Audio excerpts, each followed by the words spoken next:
Welcome to another episode of Honkai Star Rail. How we doing, everyone? Howdy, Xavier. Good to see you. Are you winning, son? I don't know. Does it look like I'm winning there? Actually, let's switch to small child since you know what? Clearly, we need more feet in this patch because Yunli likes to show her her dogs a lot. We got lots of dogs that are apparently going to jail. There's probably gonna be a breakout, so everyone's gonna let the dogs out. It's just gonna be a dog stream at this point. Scott's got that dog in him. I remember when I made him Wolf Wolf Wolf. Man, I kind of wish I streamed that Arumali event now. That would have been fun to share with everybody, but yeah, more Scott. He's back. It's always great to see good old Scott. And they brought back a brand new mini-game thing with the debating. I like it a lot more than the basic one that we got, where it was basically just, you know, multiple choice. Like, that was one where basically, if you didn't know what you're doing, you just brute forced it, because you just picked different options and stuff. And it wasn't very, I don't know, it just felt a little bit clunky, but I like this updated one a lot more. Hey there, Loki. Have you seen a suspicious scholar lately? I don't know what you mean. I am. There are no suspicious scholars here on the Cienjo. Loki, what are you talking about? I don't know. What are you talking about? I am. Clearly, you haven't been here watching the streams. Anyway, so we're gonna be finishing up the news story today. Probably. I did the event on the off time. I will say where is it down here? I will say I think it would have been a lot more interesting if I did it, like, once a day, like, spread out or whatever. Doing it all at once, it was kind of dull, right? Because it's very simple. It's just, you know, waiting and taking the shots. It's not particularly hard. By the way, Loki, did you see my, I think, yeah, you see my DM I sent yesterday during the ER stream? No, I haven't checked my DMs, though, so I'd have to look. Anyway, yeah, we're gonna have to wait on all that stuff. We did that, so we're good, so I just need to worry about the pure fiction when that's around. We still haven't done Yunli's companion quest, but I haven't unlocked it yet, so I think I have to beat this story first, and we also have this event there. So I don't think we're gonna do either of those today. We're just gonna try to finish up this main storyline, because it looks like it's a decently long one. I think we went on for over an hour or whatever, and we were just getting through, like, the prologue bit, so this definitely seems like it's a decent-sized side story.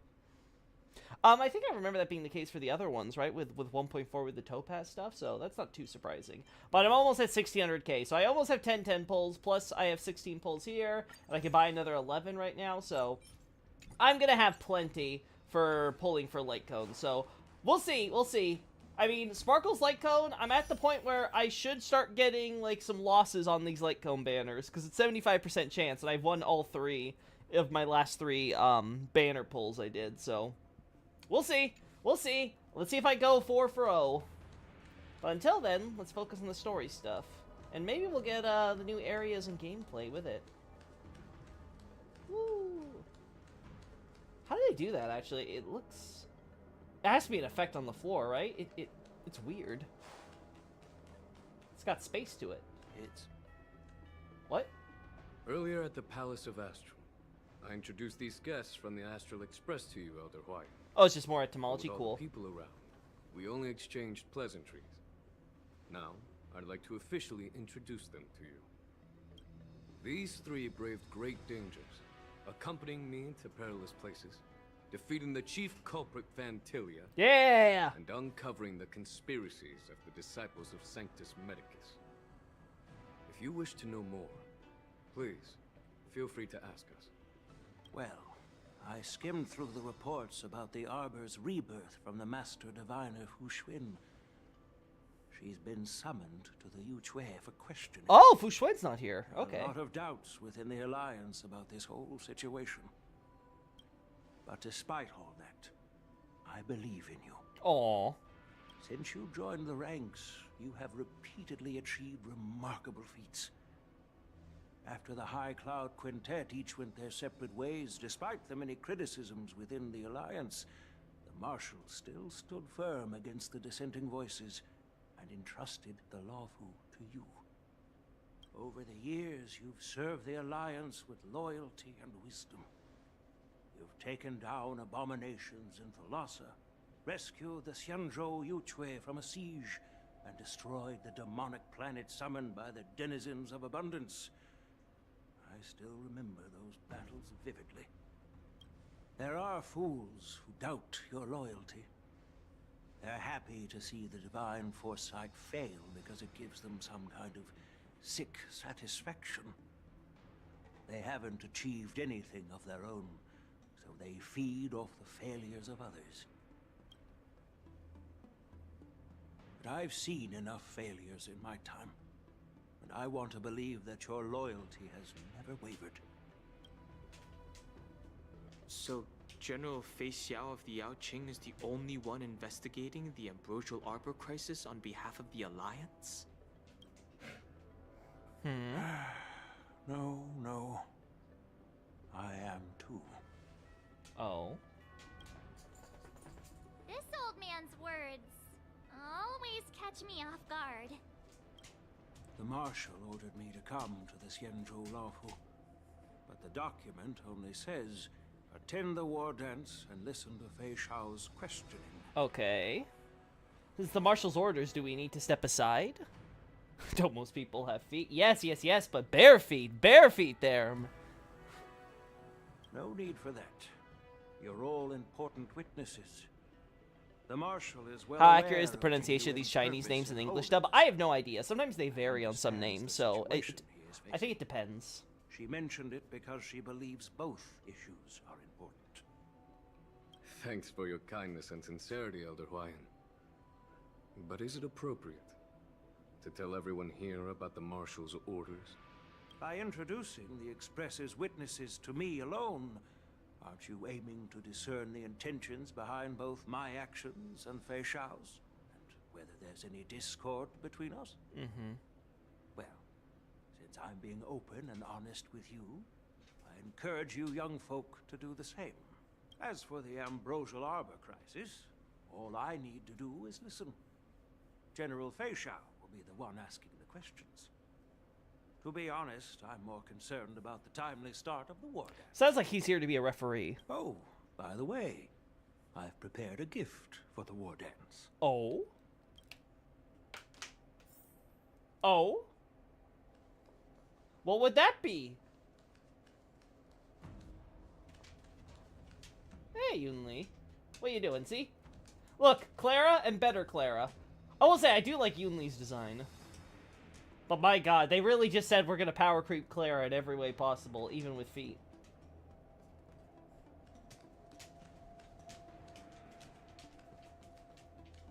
I think the in English dub of Wulong, Chow Chow can be heard pronounced in at least different ways. Yeah, like sometimes they say the Luofu, and sometimes they say the Luofu.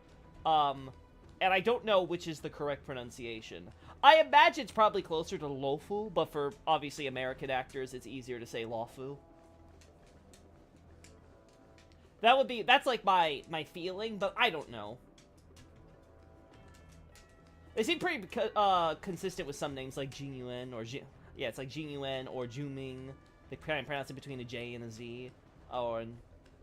So Yunli's obviously a very easy one to do.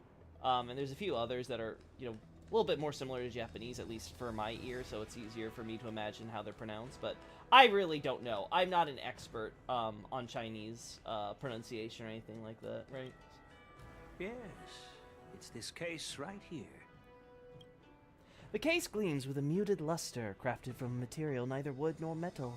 Its surface is masterfully woven with metallic threads, outlining an intricate pattern of lotus flowers. Okay. There will be numerous contests and celebrations during the war dance, and the main event will be the Ringmaster's Challenge. The host will dispatch a skilled warrior to take on challengers from all over the cosmos, showcasing the excellent martial arts of the Xianzhou Laofu. When you mentioned that the Astral Express would be attending the ceremony, I thought the High Elder of the Laofu would be the Ringmaster. You humor me, Elder Huayan. The healer lady is just a young lady who knows nothing about martial arts. How can I assign her as the Ringmaster? I'm no match to you when it comes to joking. What's this box for? Why don't you open it, General Huayan? This sword case is intended for the War Dance's award. It's empty now, but in a few days, a precious sword will be delivered and stored inside. Oh, okay. I don't mean to boast about our skills, but this sword represents the pinnacle of the Zhuming's craftsmanship. Uh-huh. It has a legendary history, full of heroic tales from foreign lands. Tales that are too detailed to be summarized in just a few words. Since the delegation delivering the sword hasn't arrived yet, I'll just leave the case here for now. Okay. I've been wondering who would be worthy of such a sword. And then it hit me. I can award it to the champion of the Ringmaster's Challenge. The ceremony's champion is sure to be a perfect match for the sword. Moreover, I hear that Yanqing is an excellent swordmaster, and that he will be representing the Luofu as the Ringmaster. So it seems like a perfect gift for him. Oh, so Ying Qing's gonna do it. Thank you for your generosity, Elder Huayan. If you want to give me a sword, just say the word, Grandpa. No need to beat around the bush. You've got confidence, my girl, but I don't think you can best Yanqing. Oh, I burn! know you're all about swords, Miss Yunli. It's just a shame that it's the sword that ultimately chooses its rightful master. Yeah, and even if someone gets their hands on such a precious sword, it'll probably end up in someone else's. The outcome of our duel at the Alchemy Commission is still up in the air. Since you're interested, why don't you represent the Xianzhou Juming and challenge me in the ring? That's exactly what I had in mind. Nobody knows who's gonna come out on top. It could be me, it could be someone else. It'll probably be me. Hey, Whatever Victor. happens, it won't be him. Whoa! What did I touch? Looks like Fei Xiao was right. Not to be rude or anything. We've been watching their drama. I'm dying to find out who beats who. Quiet down. We have other guests here. I've prepared this sword to add some excitement to the ceremony, not to have you two squabble. It's not a good look for the Alliance. I like Huayan's VA. While you both seem confident that you'll win, you need to remember there can only be one winner and one loser in the ring, which could lead to hard feelings. Actually, I have an idea. We don't know who the winner will be, and it might not be either of you. Oh. But if you're eyeing that prize, you'll need to work together. Huh? I want you to take on an apprentice who will take part in the war Oh dance my- and win at least one match. Oh, is this how? How does that make sense? In my humble opinion, while a Cloud Knight is commendable by securing victories, it's even more so to pass on your skills and spread the way of swordplay. I'd be greatly pleased if this apprentice could represent the Express in the war dance by displaying their Cloud Knight flair and prowess. Well, Elder Huayan's idea is quite interesting. Imparting swordplay skills requires teamwork, and both the winner and the loser will learn a valuable lesson regardless of the outcome. The question is, whom should the two of them take as an apprentice? We both look at March. Huh? Who? Wait, me? I noticed just now that Miss March seemed quite interested in the outcome of your sword fight. Oh God. So I thought, why not teach her the art of swordplay? What are we doing? Oh, wait. Are you serious, General? Why am I being dragged into this all of a sudden? I've never practiced swordplay before. I'm a total newbie. Oh God. You really think I can learn it? Well, you'll probably realize I have no hope and give up on me. And that'd be so embarrassing. Why don't you choose Don Hung? Why don't you choose me? Just accept your fate, March. Isn't this a perfect chance for you? I remember you mentioning that you wanted to learn some sword moves. Yeah, I did say that. But this is all happening so quickly, don't you think? Miss March is like a piece of jade in the rough, just waiting to be shaped. The war dance is the perfect opportunity to see what heights she can reach. I appreciate your kind words, General Huayan. But won't teaching me swordplay be a waste of Yanqing and Yunli's time? They should be preparing for the ceremony. Plus, I heard that each swordmaster has their own special moves. What if they let something slip while teaching me? If everyone knows each other's tactics, won't that make it hard to catch people off guard during the war dance? Good point. That's considerate of you, March 7th. But don't worry. It'll take you at least a decade of hard training before you can even start learning special moves. No need to freak out. A few Juming swordplay tricks will mean you'll be more than equipped. Really? I don't know if that's how it Looks works. like March's curiosity has been piqued. The whole point is to know each other's moves. Defeating your opponent in just one move? How boring would that be? Plus, what really decides a swordsman's fate isn't some special move. It's the solid fundamentals. Every tourney arc in anime, like taking a hit there, like that's just a stray. Miss Yunli has already agreed. What do you say, Yang Qing? General, I haven't graduated yet. How can I be qualified to teach swordplay to others? So you're admitting your defeat, huh? If you're not even confident to teach, why don't you let me be the ringmaster instead? Yang Qing, teaching an apprentice is also a way of honing your own skills and gaining insights. You've been an apprentice for years. It's about time you looked at swordplay from another perspective. Okay. I see, General. Then count me in. Now that Yang Qing has agreed too, it all comes down to Miss March giving her nod. It's up to you to make the final decision, March. Time for you to become the best swordmaster of the Express. It won't be a walk in park, it's all up to you though. Time for you to become the best swordmaster on the Express. Why is she called March 7th? Because that's the date that she was found encased in ice floating in space without any memory. I feel Jing Yuan's voice doesn't quite fit his body and design. No, I think it's perfect. Like, it's exactly how I'd imagine him to speak. I love Sob's performance as Jing Yuan. Let's see. This seems like the funniest option. At least that way, I won't have to worry about you accidentally shooting me in the butt all the time. Hey, I've never missed my target. I like that they're having Then Trailblazer talk I'm more. on board. Thank you for your kindness, General Huayan. Great! Starting tomorrow, Yanqing and Yunli will teach you the basics of the Cloud Knights swordplay. Yunli and I will head out and purchase some sword practice equipment for Miss March. Think of it as a little initiation gift. You're too kind. Wait, you're giving me a gift? Shouldn't it be the other way around? Well, you need swords, right? Huayan, smiling silently, soon departs the seat of divine foresight with Yunli in tow. General Huayan's gone. Wait, why does something feel off about what we talked about? I swear, if this somehow turns into some, like, weird 4D chess play, I'm gonna be, like, so, like, flipping praise. It's like, what the hell, man? How is it possible that teaching this Dumbo how to do anything somehow factor into, like, some Prison Break shit? Because you know it's coming. I think we strayed off topic. How did things even get to this point?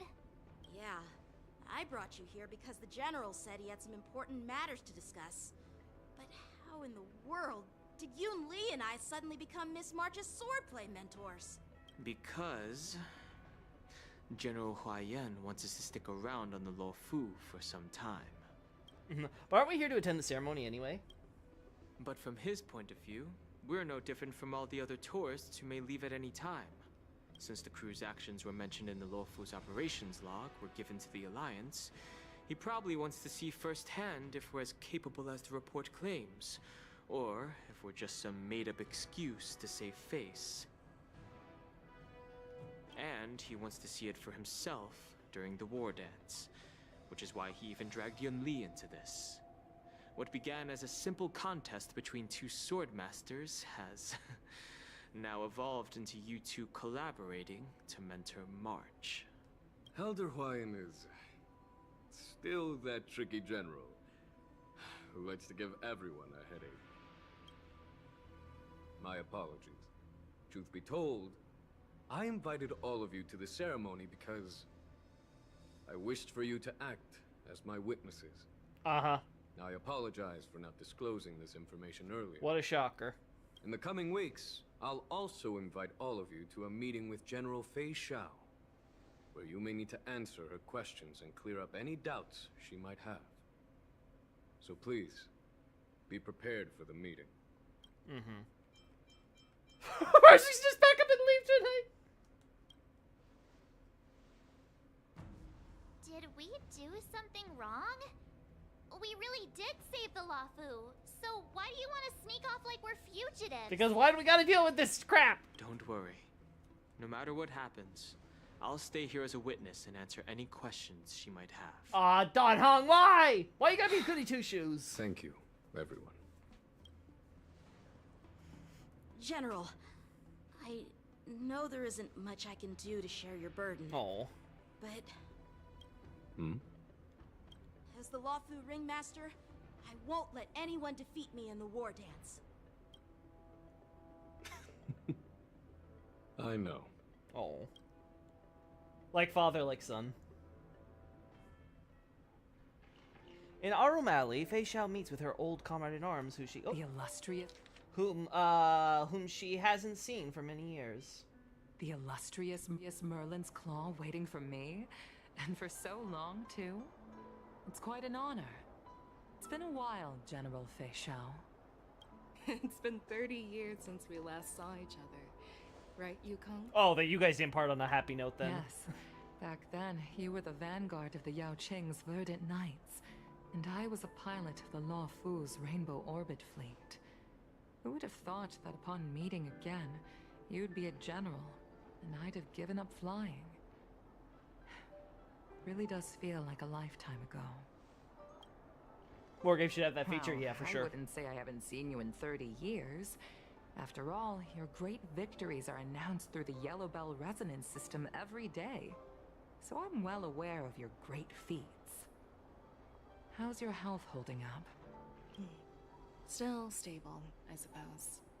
Do you still remember the medic who saved me in battle? That healer with the odd name and peculiar temperament. What was his name again? Was it Pichu? Or Kachio? Jiao Cho. He's been my retainer and personal healer, delegated by the Alchemy Commission from the Xianzhou Yao Qing. Over the years, he's dedicated himself to managing my condition. Okay. It's thanks to him that I'm still in good health today. Given my background, I'm happy to have made it this far. I'm relieved to Also know MILF? that you're Yes, safe actual and MILF. sound. She's a mama. Well then, since you and Elder Hua Yan are here, I imagine you must have received orders from the Marshal? As your friend, may I ask how the Alliance intends to punish the General of the Lawfu? The Arbor's rebirth has frightened the elders who lurk behind the scenes. They fear the resurgence of abominations, much like what happened 30 years ago. Although the reports from the Lawfu explained all the details, we don't know if the Ruin Legion really invaded, or how exactly the Stellaron Hunters and the Astral Express became involved. This puzzle has many missing pieces. As you know, the fugitive Jing Liu, who mysteriously disappeared many years ago, has resurfaced. This time, she has brought along an Outworlder and a coffin, claiming to offer the Marshal a method to fight against the Eons. Ooh, okay. The Lawfu Preceptor has also leveled accusations against Jing Yuan for neglecting the Alliance's principles. She asserts that Jing Yuan enabled the exiled Imbibitor Lunae to re-enter the Lawfu, thereby unlocking the lunarescent depths within Scale Gorge Waterscape, which in turn disrupted the Vidyadhara's dutiful watch over the Ambrosial Arbor. Wait. The Lawfu Preceptor... Okay, wait. The Lawfu Preceptor has also leveled accusations against Jing Yuan The for neglecting Preceptor? the Alliance's principles. She asserts that Jing Yuan enabled the exiled Imbibitor Lunae to re-enter the Lawfu, thereby unlocking the lunarescent depths within Scale Gorge Waterscape, which in turn disrupted the Vidyadhara's dutiful watch over the Ambrosial Arbor. So I think the Preceptor has to be referring to the Vidyadhara. I think this is the first confirmation that the Vidyadhara Preceptor is a female? I don't remember if we've met that character before. I like Yukong's design. I like a lot of the designs in this game, but yeah, Yukong looks very nice. I'm trying to think. So, of all the Vidyadhara, right? So each of them have like there's Vidyadhara on each. Yeah. So if I remember correctly with the lore, there's a Vidyadhara on each, or a preceptor, like in Bybiter Lune, on each of the Xianzhou ships, and that of the 6, because of Danfeng's rebellion, Danheng got exiled. So, but wait. Now I'm confused, because wait, was Danfeng the preceptor, or is that a separate position? No, he's the High Elder. High Elders are different. Okay, so I don't know what the preceptor is. I don't remember. I know I've heard that before. So I think it's the Vidyadhara preceptors then. Because I was getting confused. I was like, wait, is that supposed to refer to Bailu then? But I don't think Bailu counts as a preceptor. She's just a candidate to be the new High Elder.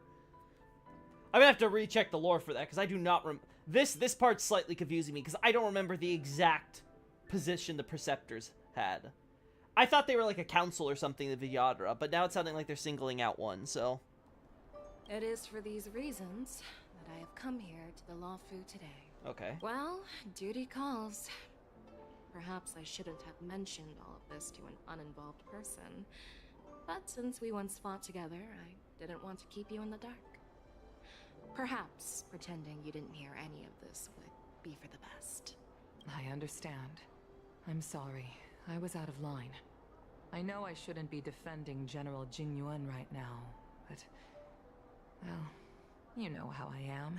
The Luofu has enjoyed centuries of stability since the end of the sedition of Bybiter Lune, much of which can be attributed to General Jingyuan's masterful strategizing. Unfortunately, for long-life species, enduring through the ages always culminates in a failure that undoes all previous achievements. A moment that our adversaries relish. That's true. And that's why I'm also here for another purpose. To visit Hule. What? Hule? You mean that Hule? The Borisin warhead? Oh, new boss. The same Hule who has been Calling it now. imprisoned in the shackling prison for over 7 centuries? The nemesis of the Foxians who will never be forgiven and shall be imprisoned until the end of the cosmos. I can't quite remember the exact wording, but yes, the very same Hule. Usually, only emissaries from the Xianzhou Yaoqing Skyfaring Commission visit him once every century. Why do you have to visit him now, of all times? The Foxians and the Alliance made a pact to combat the abominations, aiming to achieve justice and free their kin. That werewolf monster is to be forever imprisoned in the dark recesses of the shackling prison, facing unending retribution. It's cool art, I had to Given take the it. situation on the Luofu, those on the Yaoqing are concerned about Hule's imprisonment. I'm afraid that the routine visit every century is no longer sufficient to ease their concerns. Well, their concerns are about to get a lot That's bigger, why I get the was feel. sent here, to reassure them. Man, everyone's got a stake in It's this. all bad news. Well, not everything. There might be a silver lining. Oh, by the way, I found some clues about the thing you asked for. Oh? Tell me more. The Verdant Knights followed the route you mentioned and discovered the wreckage of the Whistling Flame ship. Unfortunately, there were no survivors and no cargo. However, Oh, is that someone Ting Yun had ship? already been on the scene before we arrived. Ho? Our people? Or someone from the IPC? No, neither. Yukong, have you heard of a person named Ron May? Oh shit! Oh shit! Oh! After a day of running around, you finally arrive at Petrichor Inn for a well-deserved rest. Oh shit! Oh no! Ting-Yun! I feel so bad for you. This night, your restlessness from meeting the general and the bustling crowd before the war dance keeps you from falling asleep. This is gonna be... oh! And like, Himiko and Welter... Day 2. Are delivering Leviathan fossils to her there, right? Still feeling sleepy. Oh, what's wrong with you, Kalis? Did I oversleep? Where did March and Danheng go? Yay! Oh my god! Oh my god! Ah! Ting-Yun! You're coming back from the dead, baby! You're probably gonna turn into a horrid abomination, but it's fine! Ron May's gonna take care of you! Kalis is eepy. Yeah, he's very, very eepy. But ah! Oh, that's damn! You can't tease me with that, Hoyo. Ah! Ting-Yun! Oh my God, we're gonna get a. If there's anyone who's gonna resurrect the dead with unethical experiments, it's Ranmei. Oh! I never thought our mad scientist girl would come in such a handy. Ah! And she's like, the whole thing. What gets me concerned now is like. They set up the Leviathan fossil, so I was like, okay, what the hell are you cooking, Ranmei? Like, last time you nearly, like, restarted the apocalypse. But, like, this time it's like, okay, she's gonna potentially recover Ting-Yun? Maybe because Ting-Yun was possessed by Phantylia at some point, or had something happen to her thanks to Phantylia, so, like, Ranmei sees potential there and took the body, maybe? And then she's gonna, like, resurrect her using Leviathan fossils? But why Leviathan fossils? Like, I don't know. Is the Leviathan fossils like a red herring and it's something else involved?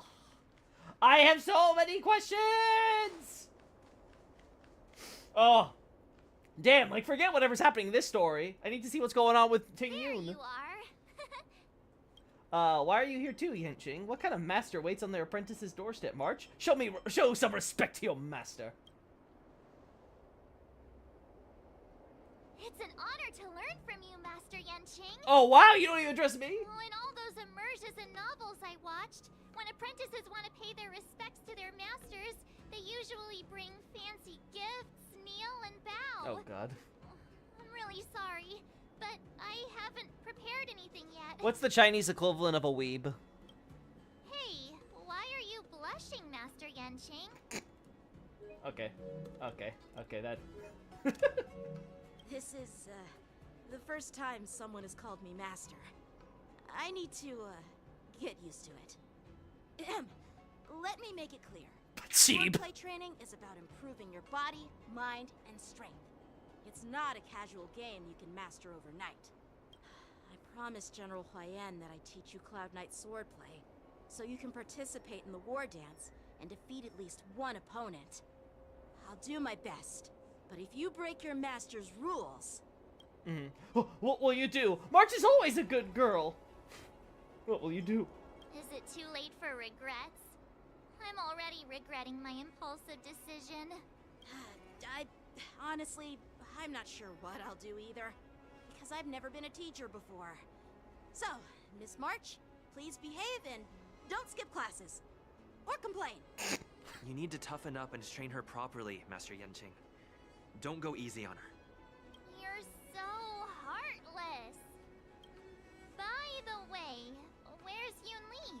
I've found a quiet spot in the back garden of the Palace of Astrum for our first lesson together. March 7th waves to you and Dan Heng, embarking on the first lesson of her swordplay training thing. Wait, I'm switching to March's point of view. What? What? Seriously? It's the first day, and you two are already late? Oh, God. Why is everyone on the Luofu so laid back? So disappointing. Master Yunli, you're already here. Sorry for keeping you waiting. Oh, wait. Were you trying to teach her in secret? That's sneaky. What are you gonna do about it, Yunli? I'm just showing you what Luofu etiquette is all about. She might be my apprentice, but it's customary for the master to personally escort their apprentice to the place of learning. As the host, I'll be teaching Miss March the essence of Luofu swordplay, after which she'll emerge victorious in the war dance ring. You won't be complaining about Luofu swordplay then. Stand aside, rookie. Let me show you how we Zhu-Ming swordmasters treat their apprentices. Oh, God. Quickly, over here, Miss March. This is a reverse mentorship gift from me to you. I hope you put it to good use. This too is your. What's this? Xianzhou clothing? It's so beautiful! Sword practice requires precise movements. This outfit is tailored to fit perfectly and allows for smooth movements. I even added some small accessories. I put a lot of thought into it. You're awesome, Master Yunli! See? See? How can you compete with me? Oh, okay. I'll teach teach March 7th the essence of Juming swordplay so she can win the contest with my sword skills. Actually, I've prepared something too. Oh! Huh? You have a gift for me too, Master Yanqing? Since you want to learn swordplay, Miss March, you'll need suitable weapons. So, I went out of my way to prepare a pair of swords overnight. Whoa! Unfortunately, I didn't have time to ask the craftsman to customize the swords for you. But I did my best to choose ones that look nice and are suitable for a beginner. I hope you like them, Miss March. Thank you, Master Yanqing! Bet you didn't see that one coming, did you, Yun Li? The real competition is just getting started. I love this. I'm so lucky to have two great She's an idiot! But why does it feel like things are getting a bit weird? That's unresolved sexual tension, don't worry. Moments later. So what do you think, Masters? Does this outfit suit me? I'll be honest, I like it better than her default. Perfect. I chose it carefully. It's perfect for beautiful young swordswomen like you and me. Now kiss. Yeah, exactly.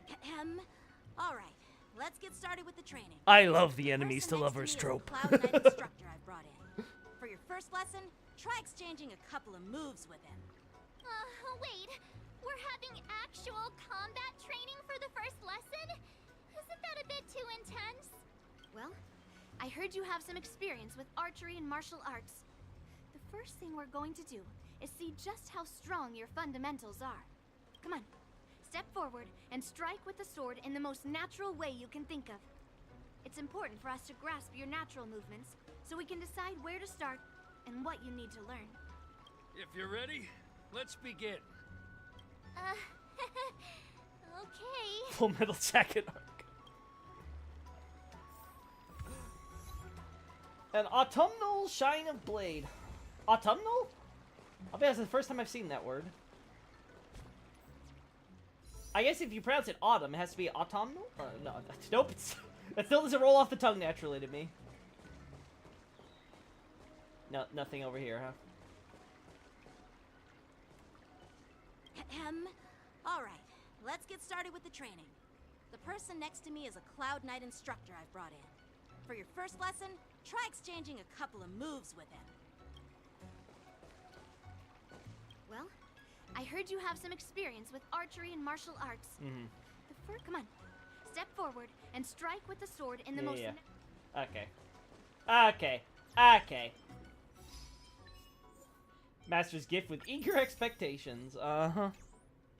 Well, what could possibly go wrong, you know? Wait, she's in this... Wait. She replaced Sparkle in my team. Oh, no. You know what? Fine. We'll stick with this.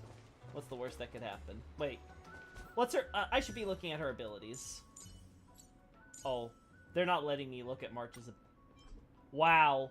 Oh, okay. Sure. Okay. Okay. Ready? I'm ready. Yeah, I'm ready. But please go easy on me. Then I apologize in advance, Miss March. Would Evil Heartman be like, you'll laugh, you'll cry, you'll not learn by the numbers, I will not teach you. Maybe. No rush, Miss March. You're still inexperienced with the sword. Why don't you use your skill first and learn a few moves from me? Oh, they completely replace your team. Okay. Understood. Now I'll ask Mr. Yanqing to teach me some moves. Let me fight. Hey, I'm trying to talk for you, March. Stop trying to talk over me talking for you. Anyway. Please have some tea. Pay close attention, Miss March. Shifu. Longu's swordplay is all about being swift and agile in your movements. Alright, so Shifu's attacks can accumulate charge for March 7th and make her realize powerful abilities. I assume Shifu is like Shisho, and it's supposed to be like Master, right? That would make the most sense to me, so. Blade in flight! There we go. Oh. Yes, you! Practice is over. Yeah, let's do a Yo. Swords descend!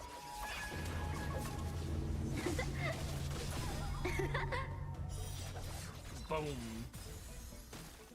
Really? Can it finish him off, Yanqing? Really? Ignore him. Strength is everything. Shattering slash! There we go. Again. Right on time. Like this? Polished? Well This should done! better not underestimate me. There we go. Yeah. Strike with heart! Whoa. Yes, you!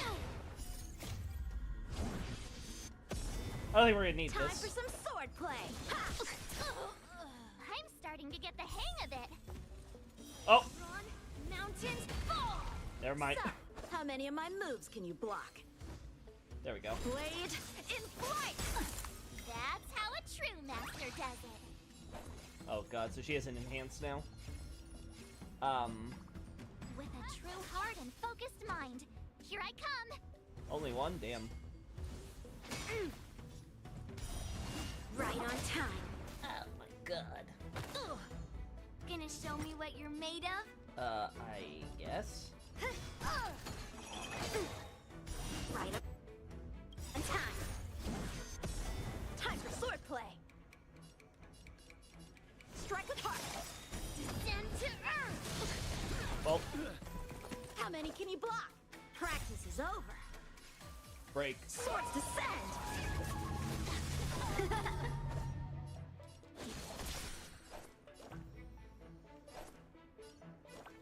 Oh wait, is it like permanent or? I think it's permanent. Okay. Yeah.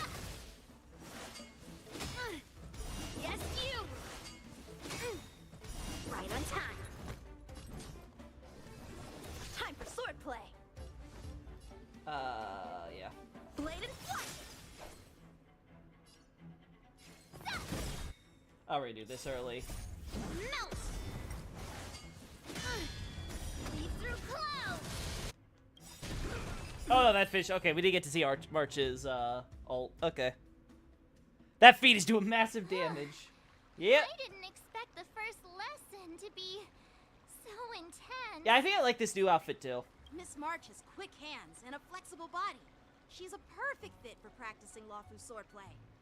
However, she lacks strength, and her strikes were a bit unfocused.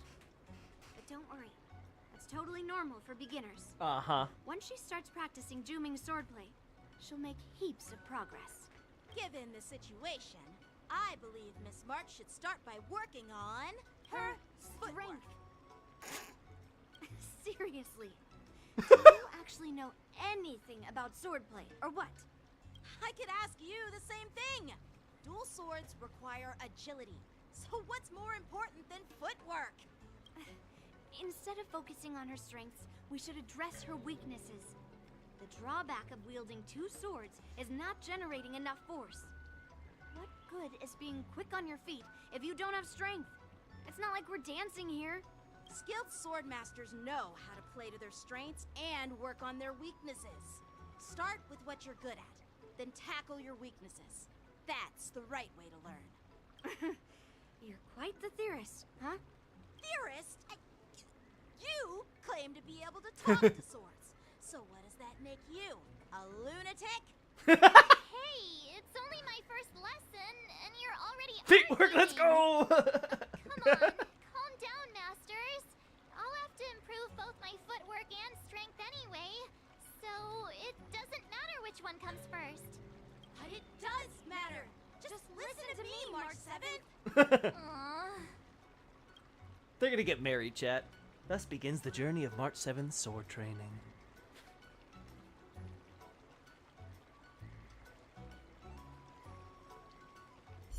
Yay! New path unlocked for March 7th.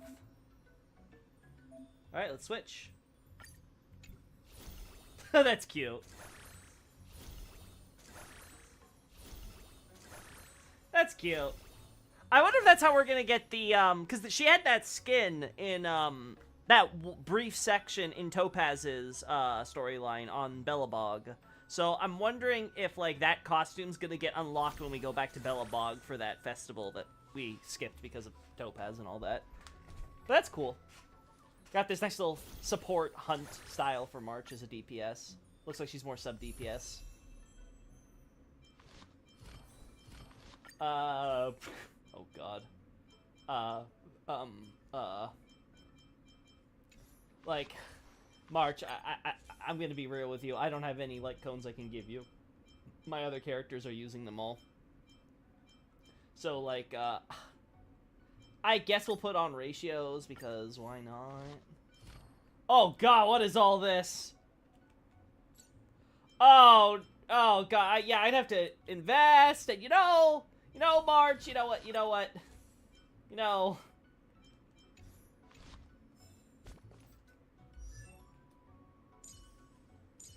I'm pretty sure March, for the sake of the story, has her own build, so I don't think I have to worry about building her right now. Yeah, because she's still level 50, and like, this is not good. Where's my ratio? Where's my 5-star imaginary hunt character?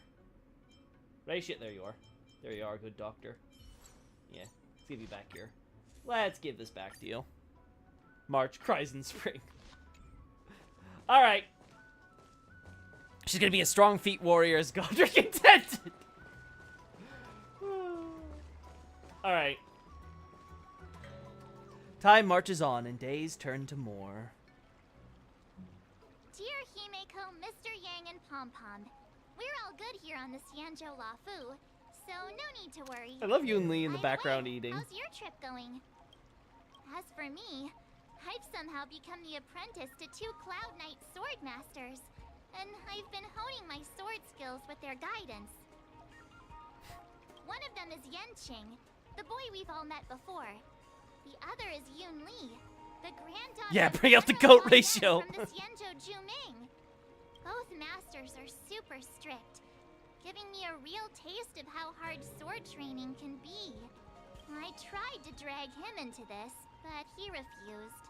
Then I tried to rope Dan Heng in, but Master Yanqing wouldn't have it. Still, I didn't let the difficulty get to me.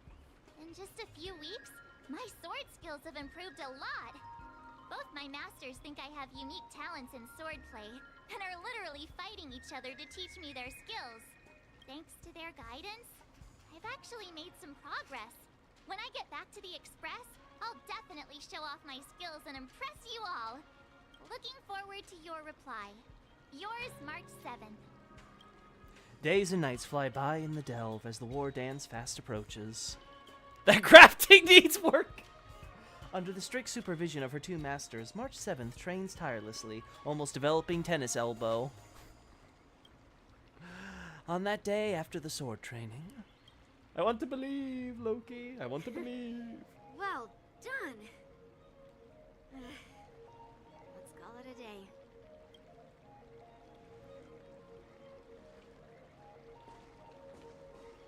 Yanqing is so impressed. Miss March's sword skills are really coming along. She'll hold her own just fine in the war dance. A chance of defeating my masters? Just watch! I'll win a fight when the time comes. Perhaps I might have a shot at beating both masters in the ring? Oh god.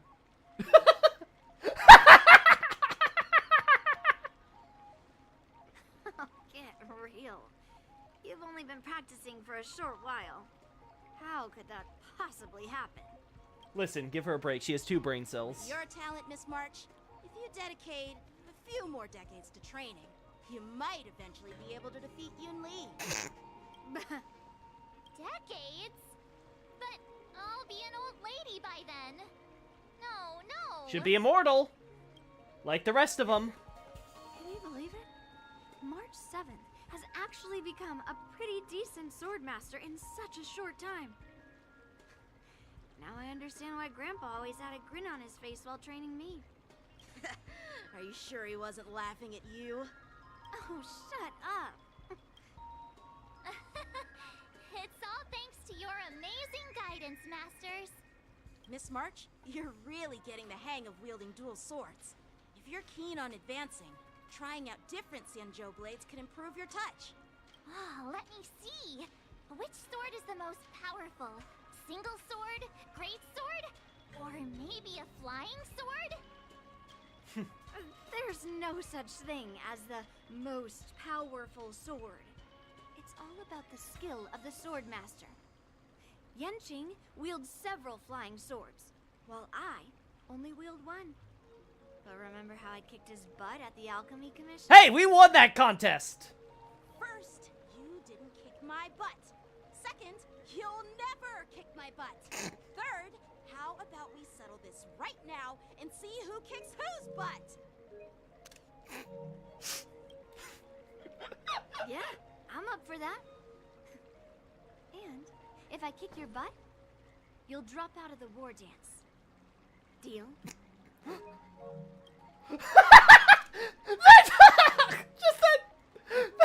Just March's expression. It's perfect. Now kiss. I love this game. Why are you two arguing again? I thought things had been improving between you lately. God, just make out already. Just fuck already. Oh. There was talk that the leading disciples of the Law Fu and Zhuming generals were supposed to face off in the war dance, but for some reason, they suddenly teamed up to train an apprentice of their own. Turns out, the rumors are true. Her reaction meaningless. There's nothing going on between those ears. Day of the war dance. Shouldn't you two be focusing on honing your skills instead of teaching swordplay here? That's right. You're the pink-haired fox from the Yaoqing. Mm-hmm. This is Mr. Jiaoqiu. Pink-haired fox. What are you laughing at? You've got pink hair too. I'm Jiaoqiu, a healer working for the general of the Senjo Yaoqing.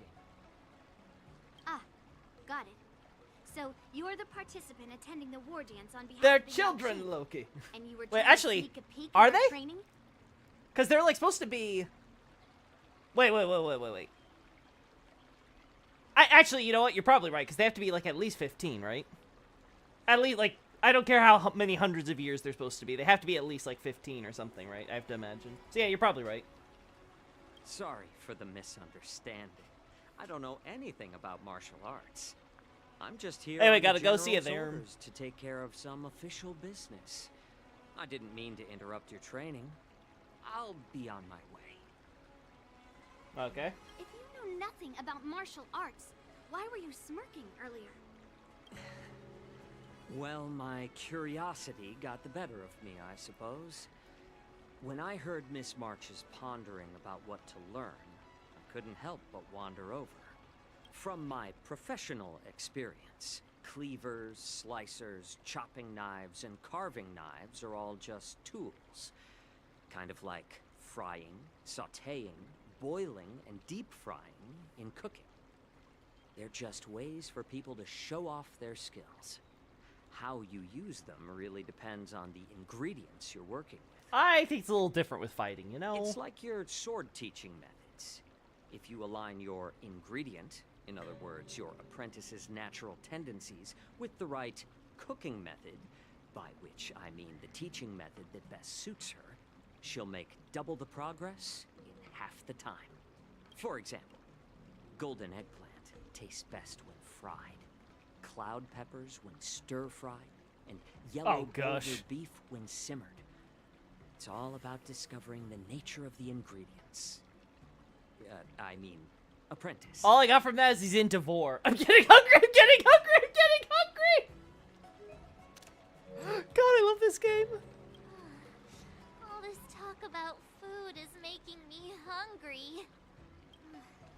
Aren't you a healer? Why are you talking about food? Well, it's just a metaphor. The medicinal school I follow on the Senjo Yaoqing is called the Rancha School, that specializes in food therapy. So it's only natural that I know a thing or two about cooking. Uh-huh.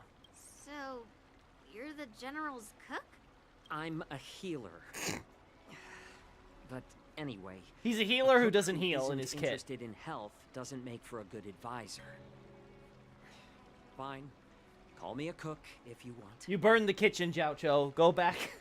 Seeing the way you're looking at me, it's obvious you think I'm just some feeble academic who likes to blabber on about martial arts. But, in reality, I know a thing or two about killing. After all, the art of healing inherently encompasses both life and death. Mm-hmm. Why suddenly getting all serious with kids? Seems like he just got offended.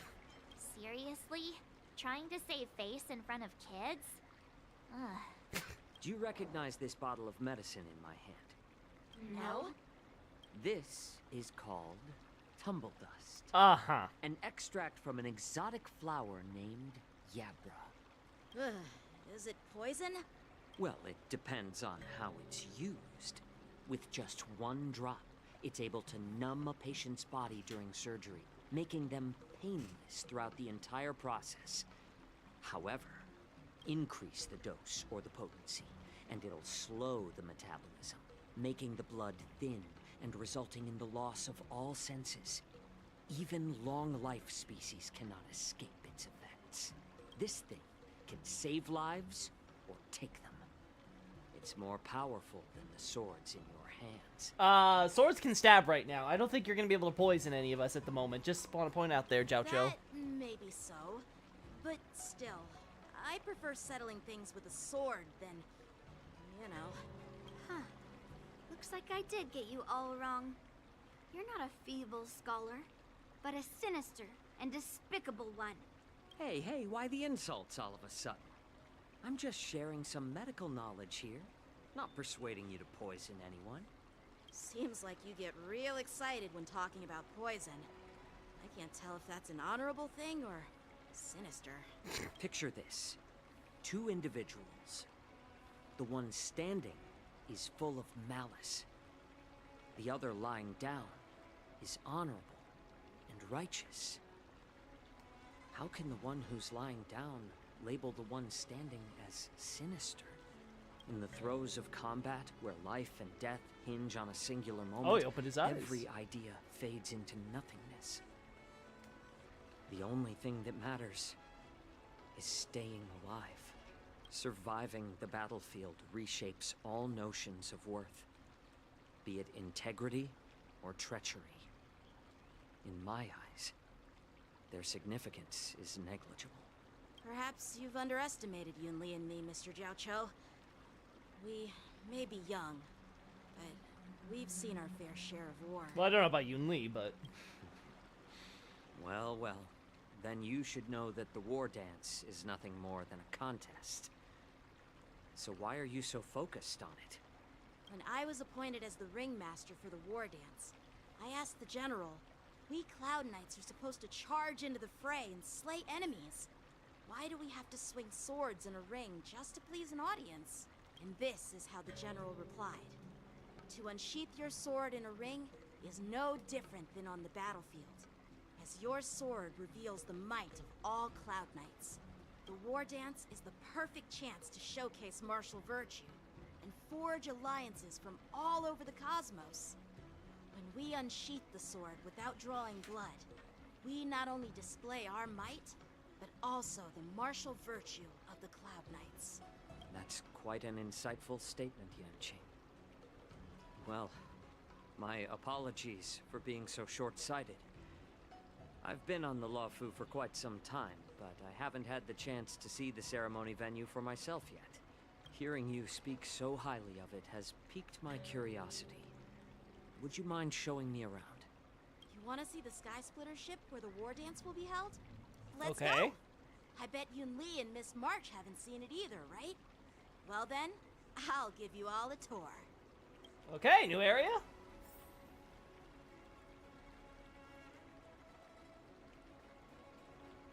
Hey. Surviving the battlefield reshapes all notions of worth. Uh-huh. Can you believe it? March 7th has actually become a pretty decent swordmaster in such a short time. Uh-huh. Alright. Wait, what's... Oh, is this the training dummy we've been, like, practicing against? That's funny. Let's go. I'll give you a tour of the Sky Splitter. Alright, let's go! Wait, that's not the new area. Oh no. Something's gonna happen, isn't it? Looks like a lot of other visitors have also come to catch a glimpse of the Sky Splitter. Is that so, or what's wrong? What's up, Mr. Jiao Cho? No, it's nothing. Wait, are those more wolves? Is that what he smells? See that airship in the distance? That's the Sky Splitter, the venue for the war dance ceremony. Let me see it, Hoyo! It doesn't look all that impressive from this distance. The Sky Splitter is actually a decommissioned Luofu military vessel. People aren't allowed on board until the war dance officially commences. Tomorrow, when the bell rings and the ceremonial cannons roar, I'll be there representing the Cloud Knights of the Xianzhou Luofu. Standing in the ring, ready to take on challengers from all over the cosmos. Yeah, there's a lot of really good art in this one. Since I was a kid. I mean, all the art in this game is great, but and the art of war under the general. I'm really liking the shots they're choosing. Every day, I'd swing my sword 10,000 times, and then thrust it 10,000 times, repeating the process over and over. I understand that I'm not like other kids. I never envied the toys and freedom they all had. I never found sword practice boring or hard, even in the thick of battle. Facing down savage abominations, I never felt scared. Each day, I could feel myself getting stronger and stronger, and I racked up countless victories. It's the best feeling in the world. But then, I faced a really tough opponent. And just one slash shattered my confidence into 1,000 pieces. Oh yeah, Jing Liu. That's when I felt true fear for the first time. Maybe that's what Mr. Jiao Cho meant by life and death hinge on a singular moment. Every idea fades into nothingness. After that, I had to pick up the pieces and try to put myself back together. But no matter how hard I tried, I couldn't seem to find my old happy self again. Oh. I often ask myself, why do I wield my sword?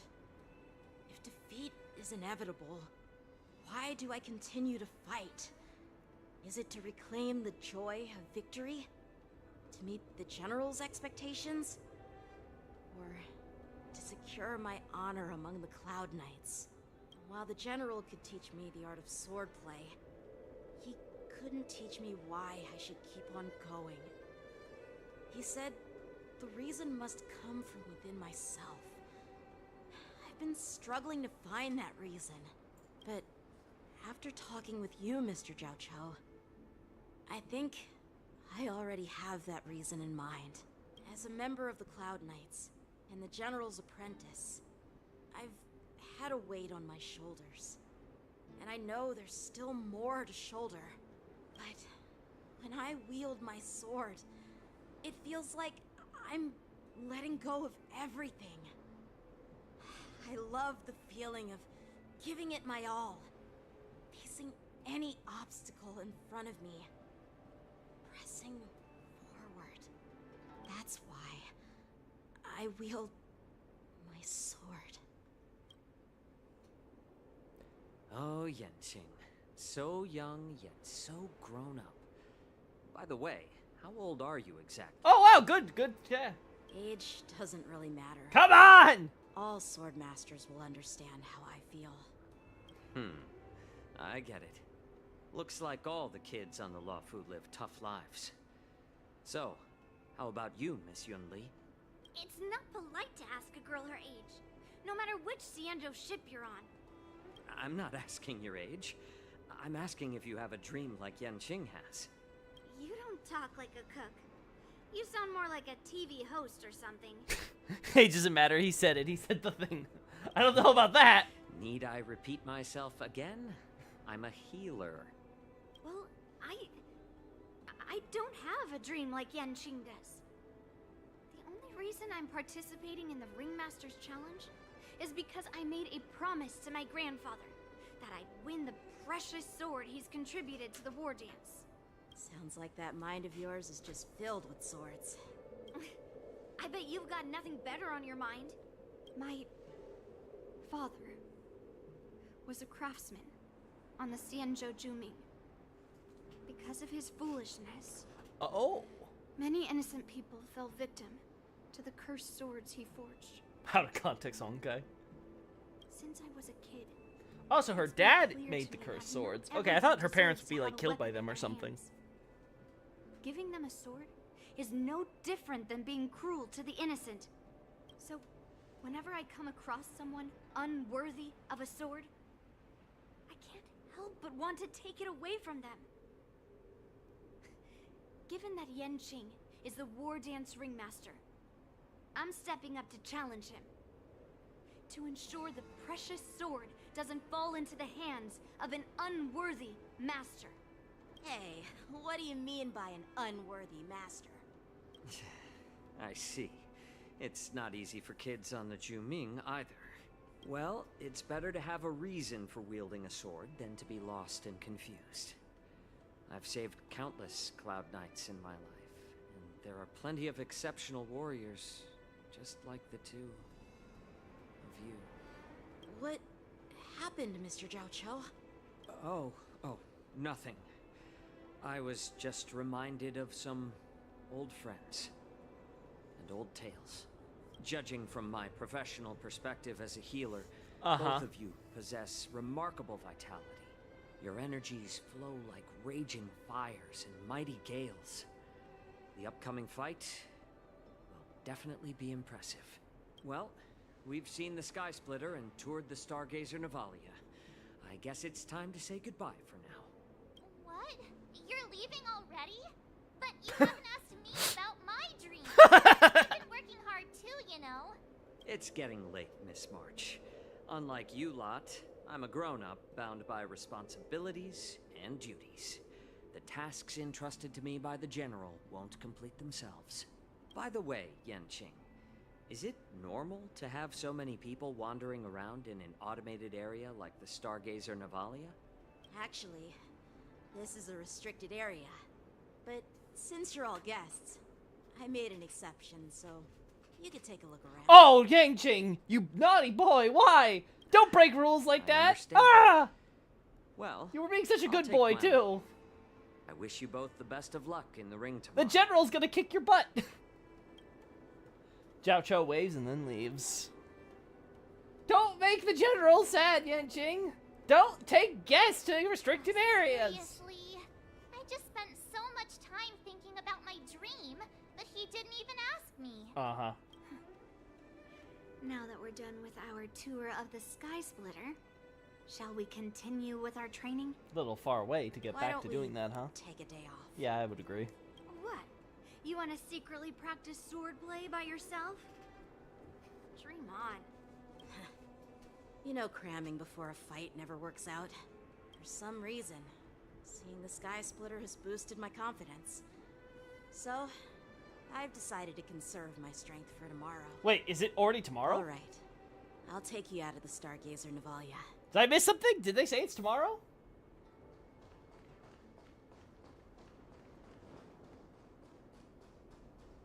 Okay. What's going on over here, everybody? Those are a lot of Cloud Knights. Oh, and some Foxians, quote-unquote? Just shut up, Red Fang. This is not a beast ship.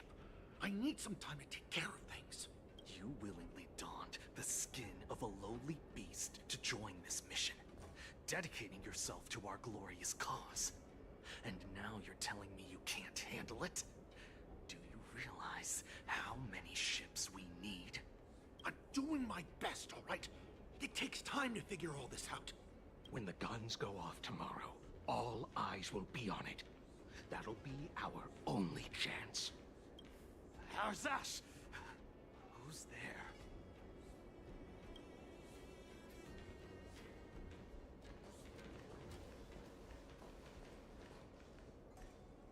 Who are you guys? impromptu inspection. Why are there outsiders loitering in Stargazer Navalia? And a bunch of kids at that. Uh-huh. Hey, kids. Didn't your parents ever tell you to stay away from the Stargazer Navalia? I know it's an automated facility, but it doesn't mean you can just break in and do what you want. Mm-hmm. I'll take the little ones away right now. Who are you calling kids? First of all, I'm an adult. Uh-huh. Second, I didn't just break in. Yeah, we flew here on a star skiff. Like, whoosh! Uh-huh. Well, I'm not trying to tell you off, but this place is off limits to the public, you know? Big sis, let's go. I want to play in Everhunt Plains. Huh? She's like so disappointed. Everhunt Plains? Yeah, sure. The big sis will take you there.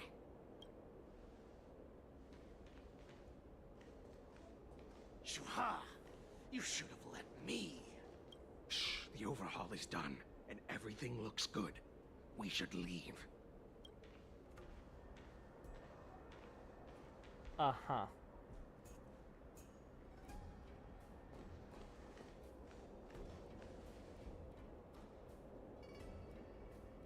Could you repeat what you just said, Yanqing?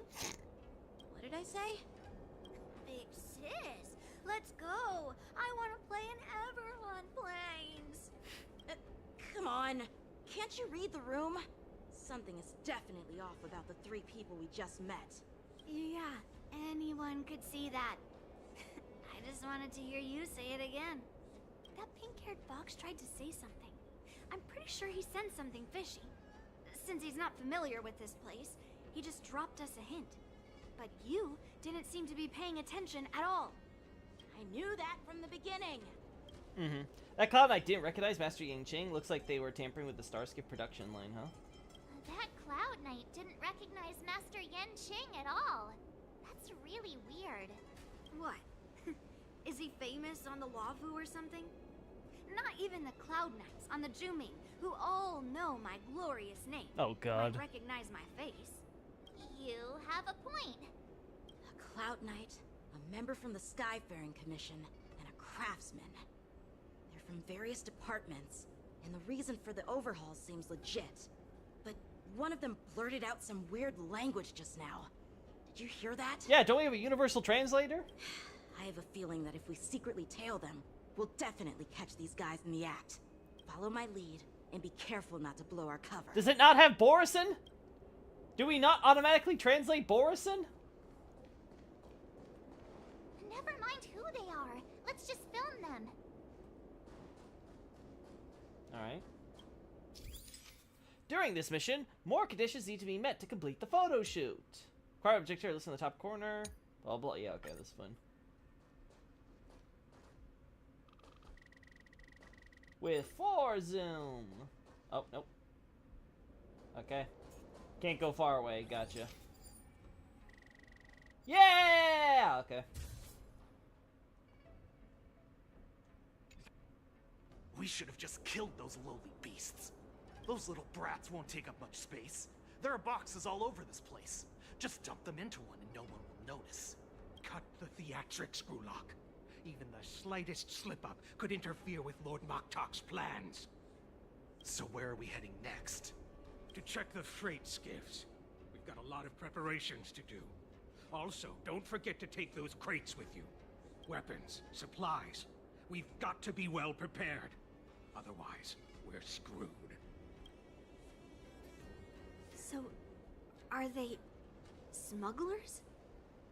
What exactly are they up to? I have no clue. But they seem to be moving those crates. I've got an idea. We can hide inside the crates and follow them. Oh my god, we're doing a Trails reference again. Alright, time to stuff ourselves in the crates. Make room, March. Taking advantage of the temporary absence of the group, you cautiously approach a crate and crawl inside. So cramped in Oh here. god, we're doing it. I can hardly breathe. Just hang in there. Oh my god. You hear footsteps pacing back and forth beside the crate. If someone were to open the crate at that moment, they would certainly catch you in your ridiculous hiding position. Fortunately, that doesn't happen. Why can't we have art of all of them stuffed in the crate right now? It would be so amazing. The floating mechanism at the bottom of the crate is activated. You feel it begin to drift slowly forward. After what feels like an entire Amber era of holding breath in silence, you heard the sound of the crate touching down. Let's just put the cargo here for now, all right? Then we'll move on to inspect the ships. Lord Moktok said that as soon as we're done, we're to board the freight skiff and leave this place. Don't worry, I've changed the shipping schedule. You two, come with me. Is it just me? I keep smelling that stench of lowly beasts everywhere we go. Don't be so paranoid. The departing footsteps sound like a signal, prompting you to breathe a sigh of relief. Looks like they're planning to escape on the skiffs in Stargazer Navalia.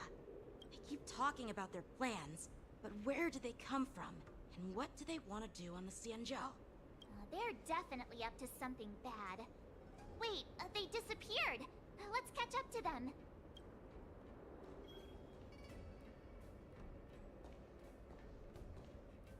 Tread softly, breathe quietly, and make sure to keep an eye on them. Hide out of sight as soon as there's any sign of activity.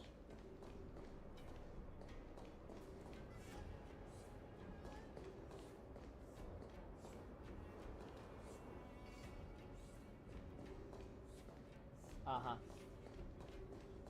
Watch out! They're on high alert!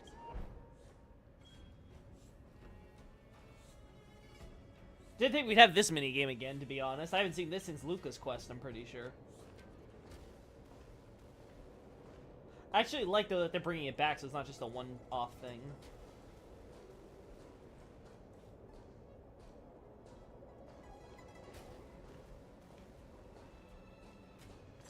Oh.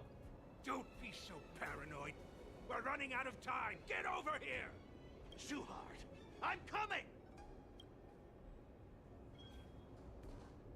Okay, he's going faster. They're leaving. We should catch up to them. Quickly!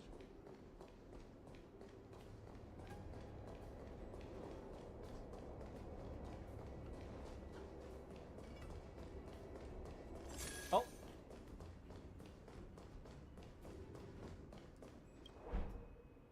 What are they up to?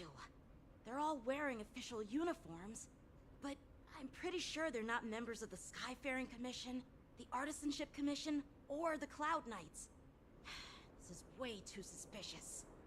Never mind who they are. Let's just film them. That way, if they do anything bad, we'll have solid evidence against them. Okay. Oh, that's way too much. Okay. Oh! I don't know why that moment specifically was suspicious, but okay. Look at this. A freight star skiff with enough room to fit at least 20 of my men. I'll let the others know and have them prepare more star skiffs. Once we're past the checkpoint, there will be beast ships waiting for us. Lord Moktok is ready. The revival of our ancient bloodline all hinges on this operation. What did he just say? Beast ships?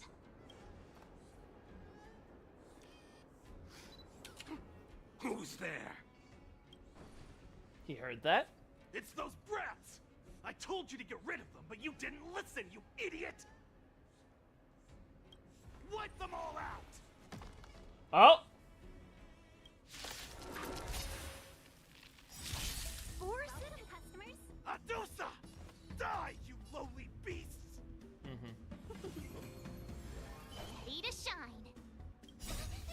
Fiends or devils, I'll crush them all! 1,000 wonders. Do this. Fight as one. Nice job. Right. Stay back, Clara. Time to show you what I can really do. What is she thinking about? Let's deal with this guy. Azure Dragon, White Tiger, eating less carbs. Watch this! Eating less carbs!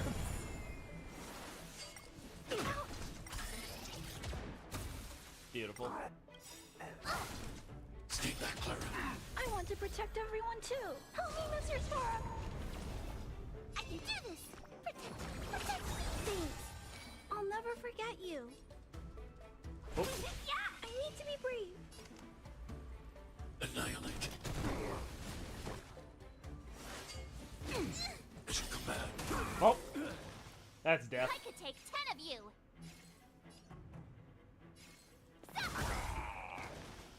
Awesome. All right. Woohoo! Nice. How is this possible? How did these Foxians change their appearances like that? They're not Foxians. They're not Foxians at all. They revealed their true form. Uh, They're Borisson. I don't know if you heard that chat, just but like Storm's the starting to bandits I rage. defeated on the IPC ship. Wait, that means The Boris infiltrated the Sanjo. How did the Boris disguise themselves as Foxians? What kind of trick did they use? When we were tracking them earlier, they looked just like normal Sanjo Foxians.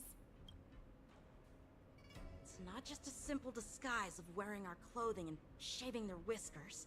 They're somehow able to alter their appearance to be indistinguishable from Foxians. Don't you know Borison could do that? Aren't they They werewolves? even have official IDs for the Skyfaring Commission, the Artisanship Commission, and even the Cloud Knights?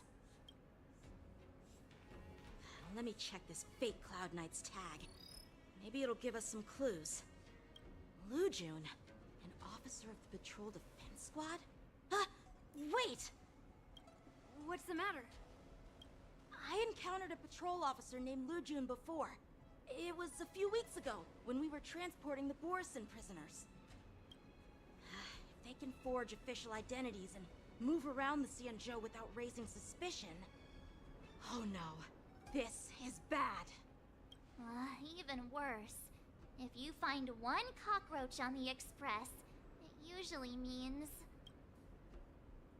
There are more Borisson hiding on the Xianzhou. I bet their plan is much bigger than just stealing information. We've got to report this to the Seat of Divine Foresight. Meanwhile, in the Seat of Divine Foresight, things are heating up.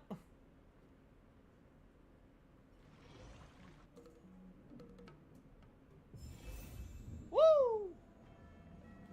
We're getting a lot of jade on these quests and stuff. Like, oh wow, we might actually hit 16k just with the missions. Adventure mission. Oh, okay, so we can, I think we unlocked the event now. Yeah, okay, cool. But no, let's keep focusing on this. Yeah, we can do this, okay. Perfect.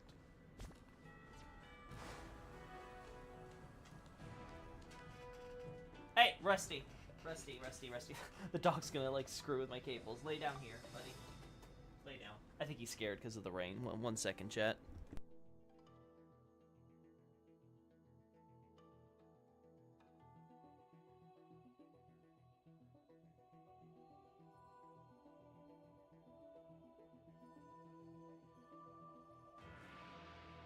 Yeah, I think he's a little on edge about the storm.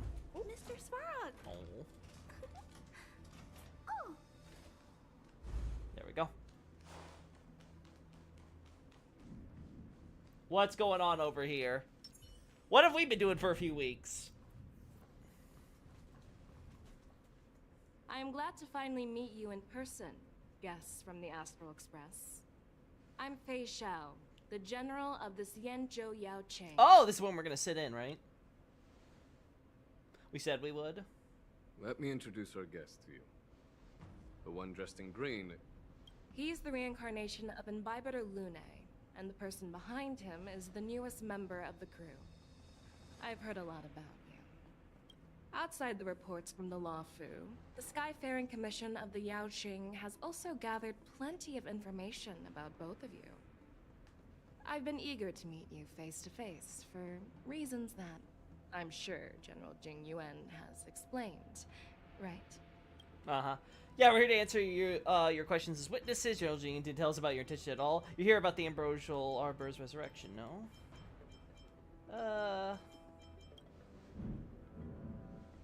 Gotta show I know him more. Straight to the point. I like it. Damn. She likes me, chat. According to General Jing Yuan's report, the Ruin Legion is to blame for the Ambrosial Arbor crisis, and all Arbiter Generals should pay attention to the Ruin Author's movements. Over the years, the Destruction's minions have wreaked havoc on countless worlds, and the Alliance has been keeping an eye on them. But no one expected them to join hands with the remnants of the Abundance. The damage caused by the Ambrosial Arbor crisis was far less severe than expected, which is good news for us. However, it was quite different from the Ruin Legion's usual style of destroying life wherever they go. While I trust the bravery of the Divine Foresight and the Nameless, I'm curious about some details missing from the report. I'd like to take this chance to have an exchange with both of you. Let me be clear, the questions I'll ask might not reflect my actual thoughts, so please don't take offense if any of my questions seem a bit harsh. That's a warning. Please go ahead, General. But keep in mind we can only answer based on what we know.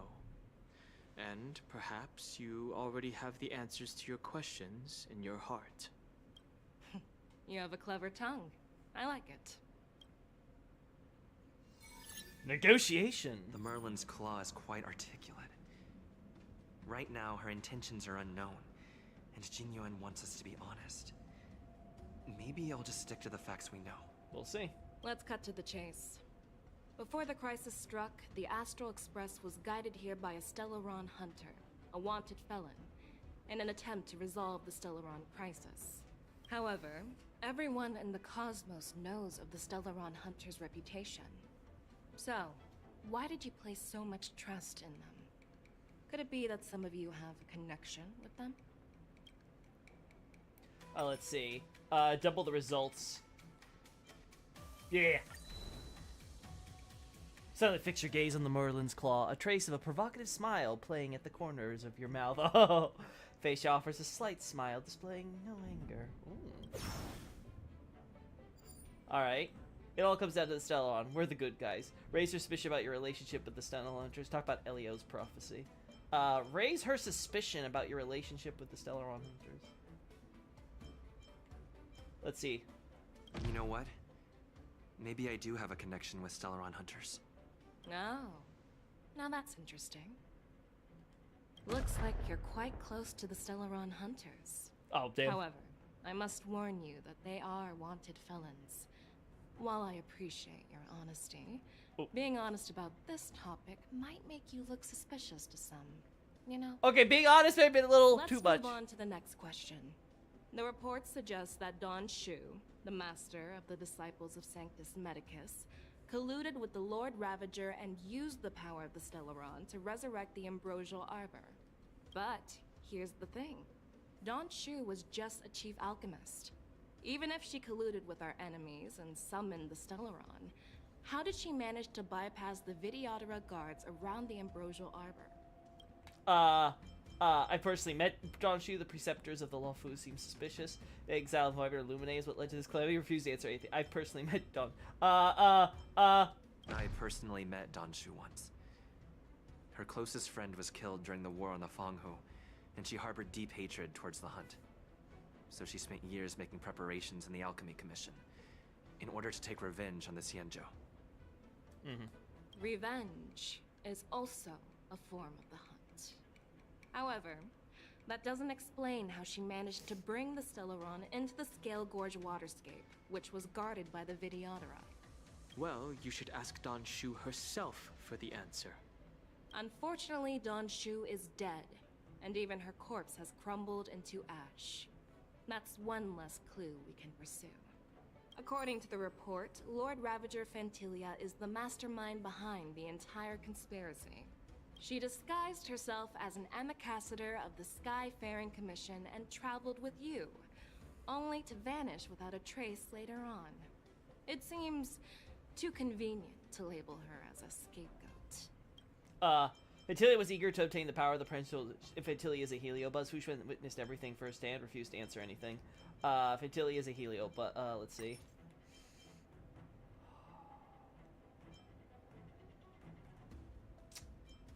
I think I can do this. Gotta do it again. Alright, last chance. She's a heliobus. Phantilia is one of the Heliobi, the energy life forms that once fought against the Xianzhou. They're known for their unpredictable and elusive nature. Just as he said, when the Ambrosial Arbor resurrected, its roots broke through the creation furnace on the Lawfu, accidentally releasing the heliobus Fiendfire sealed inside. This can be used as circumstantial evidence. If Elder Huai Yan accepts the explanation... That's not really the Samuel? answer, but... Yeah! I win. Oh. It seems that your answers have addressed all my questions. Generals, I am finished with my questioning. So, what do you think, General Fei Shao? Have the doubts in the report been cleared up? The two Nameless have been honest in their answers. Even though there are some tricky details, my intuition tells me there is nothing wrong.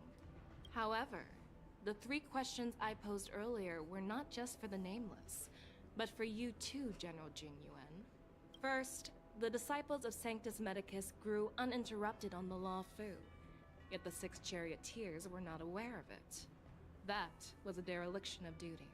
Second, you believed in the Stellaron Hunter's prophecy and entrusted outsiders to solve the crisis, even granting them access to the Plague Mark. That was a dereliction of responsibility.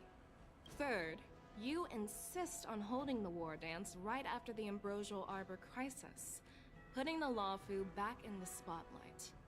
That is a dereliction of wisdom. Merlin's Claw. Is this your line of thinking, or the 10 Lords? From the moment I walked in, I made it clear that the questions I'd ask might not reflect my actual thoughts. The disciples of Sanctus Medicus were deeply rooted and had been plotting for a long time. I admit it was my negligence for not noticing it earlier. As for the Stellaron Hunter's prophecy, I didn't believe all of it, but in the end, the Lawfu did survive the Ambrosial Arbor crisis. So, I think it's safe to say that Elio's prophecy about the future holds some merit. And as for the war dance, do you think I'm unaware of the risks? However, risks can also be opportunities. The Lawfu has lain low for too long. I believe it's time to stir up the dregs hidden in the depths and wash them away once and for all. Just as I expected from our sophisticated divine foresight. You have a way with words. I like it. But, unfortunately, ever since the report was submitted, the Alliance has been filled with rumors and speculation. Even within the Lawfu, there are people accusing you of neglecting your duties, resulting in the Ambrosial Arbor's resurrection. So what are your thoughts on all of this, General Fei Shao? As a fellow Arbiter General, I fully understand the difficulties of this position. Personally, I think all these rumors are meaningless drivel. Across the sea of stars, the Divine Foresight knows better than anyone else what happened on the Lawfu, and the meaning behind it. Just as what happened on the Xianzhou Yaoqing recently. You mean the Xianzhou Yaoqing is also... The scouts of the Verdant Knights have sent back reports that Borisin are making trouble again. The Borisin packs that were once divided and scattered have started swallowing each other up, forming larger and larger packs. Moreover, there's an entity named Mongus behind it all. An entity? According to the report, this entity isn't actually a Borisin. It's a woman claiming to be the messenger of the Master of Immortality. Huh? She's described as having 12 faces and 12 pairs of fangs, as cruel as poison, and as elusive as quicksand. Huh? The Borisin believe she'll give them a chance to rise again. Phantilia? That's Phantilia. Okay, yeah, that makes sense. Mongus, huh? A messenger of the Master of Immortality. Huh. That's right. You're lucky that I'm the one who came this time. If it were the Patina Justice or the Seer Strategist, this conversation might not be so friendly. I've always had faith in my instincts, so I don't doubt your good intentions. But the Alliance has its fair share of questions and doubts about the Law Fu. So, my plan is to come up with an acceptable answer to satisfy the Alliance. What's in this plan, General Fei Xiao? General Jing Yuan, you already know what has to be done. But since you don't want to be the bad guy, I'll take care of it for you. You need the final word from the Ten Lords Commission to quell any doubts. And for that, I'll have to ask the two Nameless to visit the Shackling Prison. Are you imprisoning us? No, I'm not imprisoning you. While you're there, I'll ask a judge in the Ten Lords Commission's Interrogation Division to record a detailed testimony with the Karmic Mirror from both of you. We'll fill in the gaps that weren't covered in the report, and silence any protests within the Alliance. I'm okay with that. Me too. I object. Will you let us come back? Worried that I might go back on my word and keep you in the Shackling Prison? Relax. If I wanted to do that, you'd already be behind bars. Once you're done with your testimony, you're free to come and go as you please. Faye, as the Merlin's Claw requests... Oh, there's one more thing. This testimony is for silencing the voices of opposition within the Alliance. But I would like to urge General Jing Yuan to listen to the pleas of the Foxians on the Xianzhou Yaoqing. So, you are here for Hule. Exactly. Hule is locked up in the Law Fu's Shackling Prison.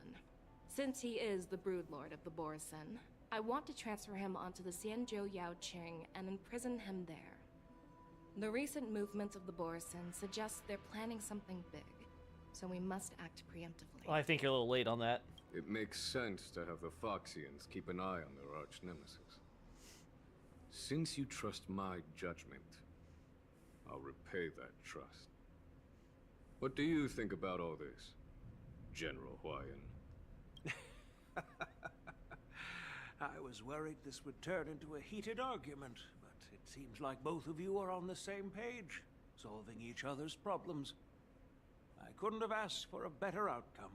And as for Hule, I'll send my lieutenants Zhao Cho and Moza to check on his condition in prison and ready him for transport.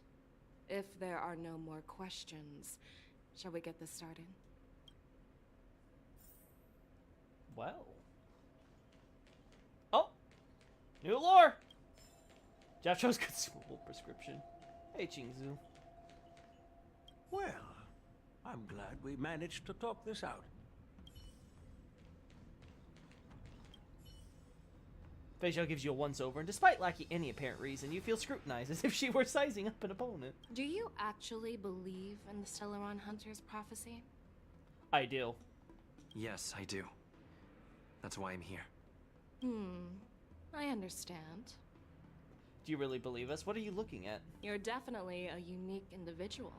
Just like Huayan said. Stop it! You're gonna make me pull for you! God damn it! I hope you'll walk alongside the Rainbow's path as a friend.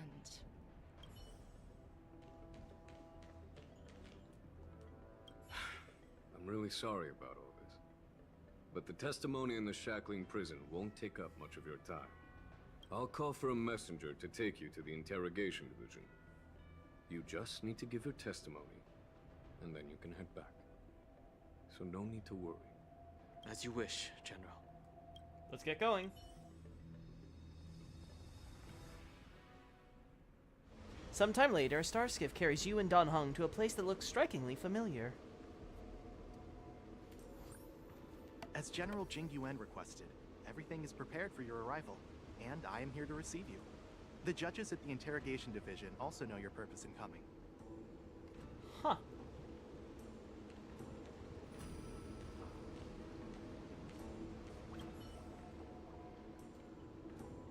Alright. Oh! So that's how we're getting out, huh?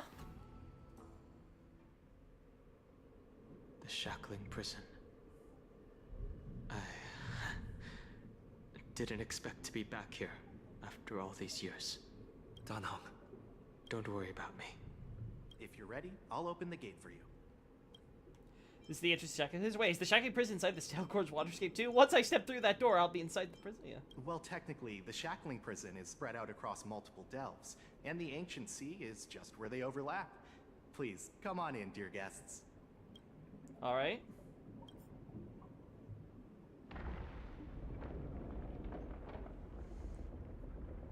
Well.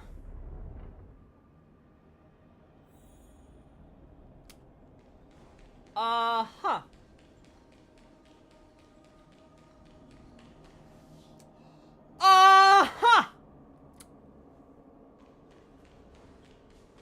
I'm underwater.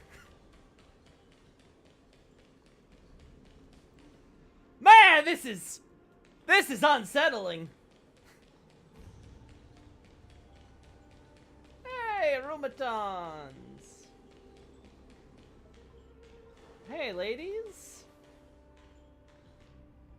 I can't believe you're showing us the super secret location of the shackling prison, you know?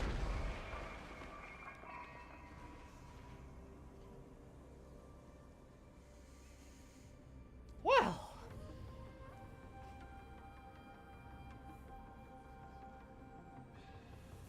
There's Moltza and Jiaoqiu, huh? What's with that? What are you looking at? The shackling prison on the Luofu is completely different from the one on the Yaoqing. It's completely underwater. Whether it's in the clouds or underwater, breaking free would still be a piece of cake for me. Still thinking about your old jailbreak tricks, huh? Forget it. You're free now. Just don't do anything stupid, or the judges will throw you back in there and lock you up for a few hundred years. You'll see me again in just a few days. Taking Hule back to the Yaoqing means a lot to the Foxians on the ship, and to the General herself. So stay alert. Oh! Guests, my name is Shui Yi, and I'm here on orders from the Incarceration Division of the Ten Lords Commission. We're Jiaoqiu and Moza. General Fei Xiao sent us to extradite the Borisin criminal Hule to the Yaoqing.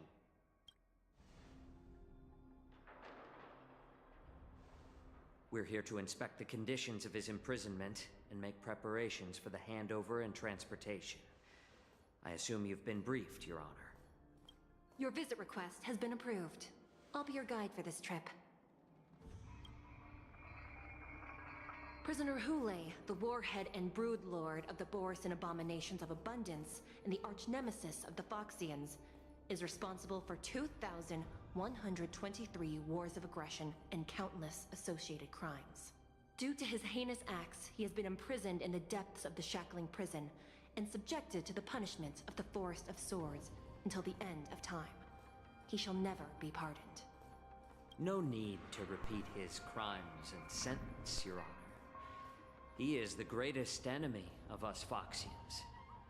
The stories of his atrocities are used to terrify our children.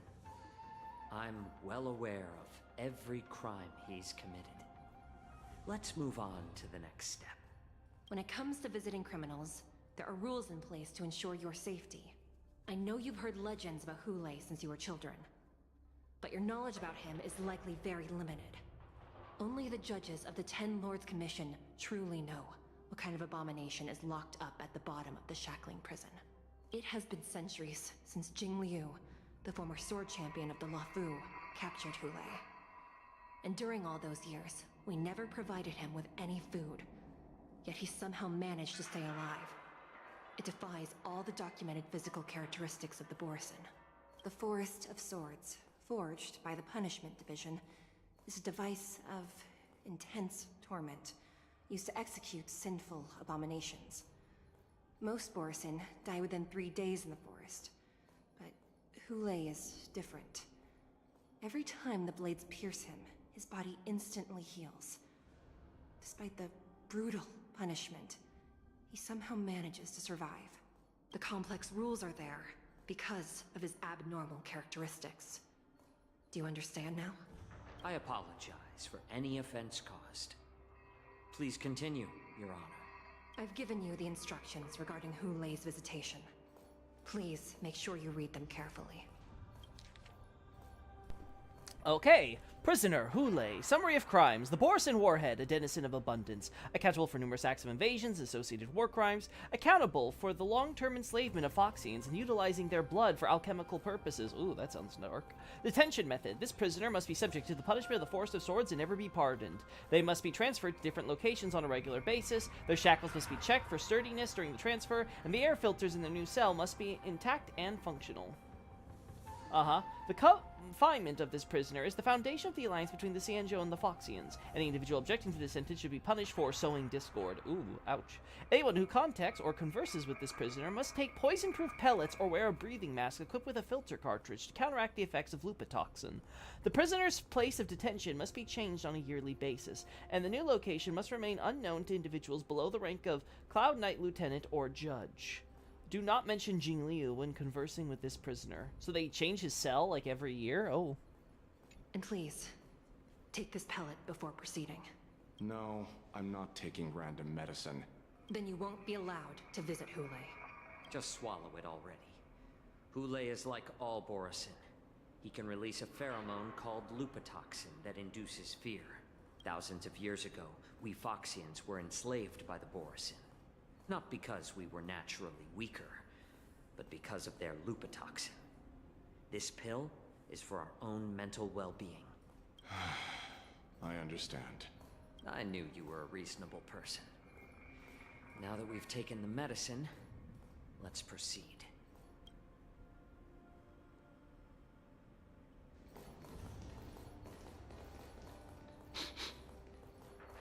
Your Honor. What is it? No. Never mind. Maybe I'm just imagining things. Oh, come on! Let's keep moving. Zhao Cho! I think this is the last time that you should be having any, well, maybe I'm just imagining things moments. This is the, you know what, I'm being a little paranoid, but this is very important. Her Honor hasn't arrived yet. Please wait a moment. Uh-huh.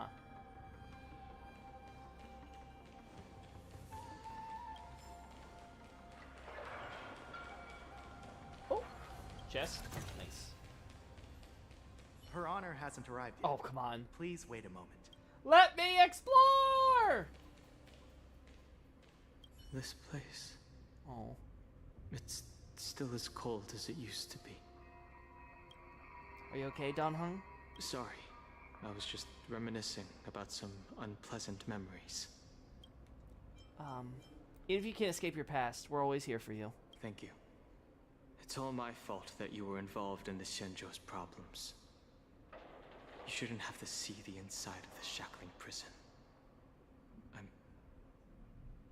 I'm so sorry. I wish I could show you the real sights of the Luofu. Dan Heng gently pats your hand. Oh, it's okay, buddy. Why can't they record our testimony outside the shackling prison? The 6 charioteers might have more power over the rest of this Xianzhou ship. But here, in the shackling prison, is the judges of the 10 Lords Commission who call the shots. The judges will use a complicated interrogation device called the Karmic Mirror. It accurately tracks every physiological change during questioning and records it. Therefore, the judgment made here will be sufficient to convince the other administrators of the Xianzhou. At least they won't attempt to challenge the conclusions. Perhaps that's why Fei Xiao insisted that we come here. Since the judge isn't here yet, I'll just wander around a bit. Okay. But watch your step. This place is not like the others. Uh-huh. Uh-huh.